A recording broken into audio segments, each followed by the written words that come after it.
Mr. President, the Senate has been preaching regular order for some time, and I've been cheering them on. I've been a strong advocate for regular order because we need a process that engages all of the members of this body. But one has to ask why my bipartisan germane amendment is deemed, quote, a poison pill and now needs 60 votes to pass.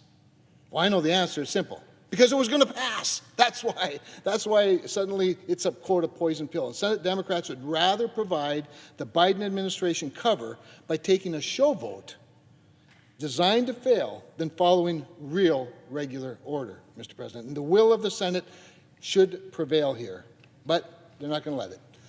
This appropriation limitation amendment would prevent the United States Department of Transportation from finalizing their illegal rule requiring states to measure CO2 tailpipe emissions and then set declining targets for individual states on their roadways.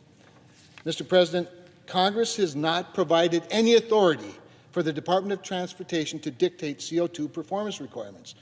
They can't do what they don't have the authority to do. And even if we had, Mr. President, it's not a workable solution. It may be hard for bureaucrats in Washington, D.C. to imagine this, but you cannot tell states like North Dakota and Montana that to reduce tailpipe emissions is easy. Just build a subway or dedicate bus lanes on your gravel roads.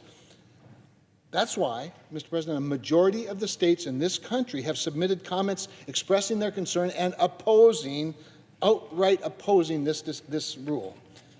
When the Environment and Public Works Committee negotiated the last highway bill, we expressly left this authority out. We made the decision to not give this authority to the Department of Transportation. And I'd note that that bill moved out of committee unanimously and then became the cornerstone of the Infrastructure Investment and Jobs Act.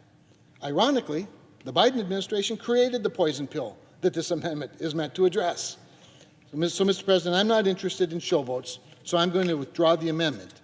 The administration should scrap this rule, but if they finalize it, I will be back. And I'll be back with a CRA resolution, and then Senate Democrats can't force a 60-vote majority on that one. And I will lead an amicus brief, pointing to the major questions doctrine which the Department of Transportation clearly violates with their rule. With that, I yield.